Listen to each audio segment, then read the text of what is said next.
Here now, Florida Governor Rick Scott, who met with HHS Secretary Tom Price over the weekend and Speaker Paul Ryan today. And Governor, I know you spent a lot of time meeting with the President one-on-one talking about this as well. What do you make of what we have so far? Is it workable? Is it a good foundation? Would you pass it as it's written now?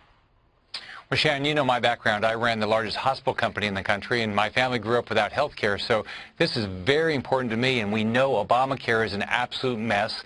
The president inherited a mess. So I'm encouraged that we're having real conversations here. I'm going to fight to make sure it's fair to Floridians, but I'm encouraged that there's conversations, and I'm going to continue to work to make sure I want to make sure we get a bill that's fair to Floridians and make sure people have access to health care. You know, Shannon, the problem here is costs are too high. So whatever we pass has to focus on cost. Well, what do you say to those who they don't see any evidence in this bill that it actually changes or bends that cost curve down? They're not convinced. Well, look, we've got to focus on cost. If you look at access, is 100% tied to cost. If consumers can't afford health care, the companies can't, or taxpayers can't, we're not going to fix health care, and that's my focus is. Now, on top of that, you know, whatever we do, I've got to fight for Florida, and I'm going to.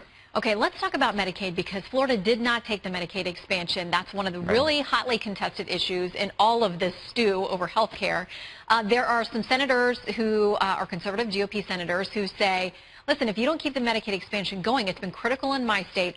You may lose my vote over this. There are conservatives who say, we don't even like that the Medicaid expansion is continuing for 3 years.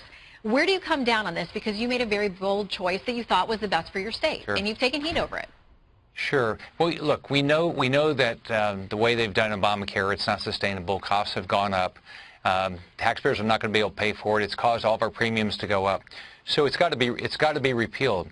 But in the meantime, I've got to fight for Florida, and I'm going to fight for Florida to make sure it's fair to Florida. We didn't do the expansion because we knew it was not sustainable. So I've got to make sure that whatever passes is fair to our state. Now, I want people to get access to health care, but we've got to, like you said before, we've got to focus on the cost side. Okay, so what about across state lines? Is that something you support? Oh, absolutely.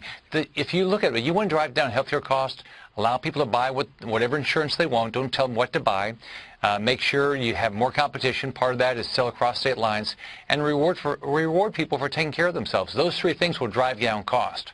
What do you make of the tax credits? People, conservatives especially, the Freedom Caucus and others say it's just another word for an entitlement, and that's not something they can vote for.